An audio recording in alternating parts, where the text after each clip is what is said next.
یا اللہ میرا اور میری اولاد کا دل اپنی عبادت کی طرف پھیر دے، آمین۔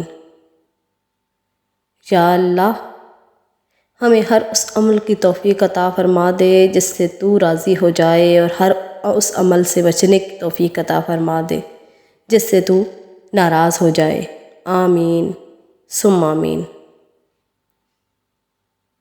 دعائیں کروائی نہیں جاتی، لی جاتی ہیں، کسی کا مشکل وقت میں ساتھ دے کر اور کسی کی مسکراہٹ کی وجہ بن کر۔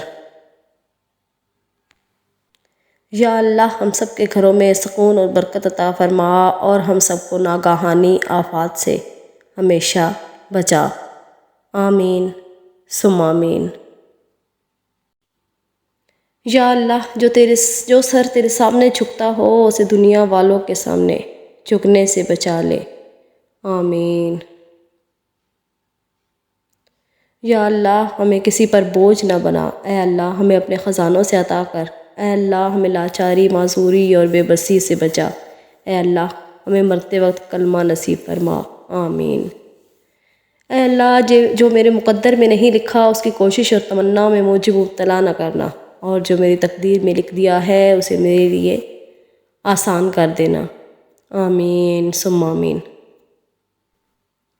اے اللہ ہمیں مانگنے کا سلیقہ نہیں آتا، پھر بھی ہر روز ہاتھ پھیلائے اس یقین کے ساتھ مانگتے ہیں کہ تیرے سوا ہماری دعاؤں کو قبول کرنے والا کوئی نہیں ہے۔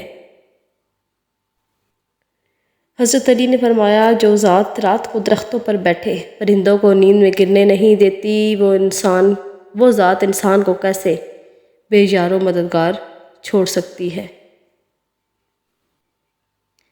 یا اللہ پاک مجھے معاف کر دے، اگرچہ میں معافی کے قابل بھی نہیں ہوں، یا اللہ پھر بھی مجھے معاف کر دے، آمین یا رب العالمین۔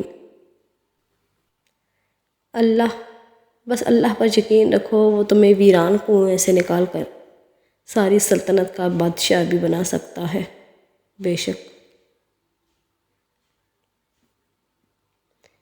میرا اللہ دیر تو کرتا ہے پر کبھی مایوس نہیں کرتا۔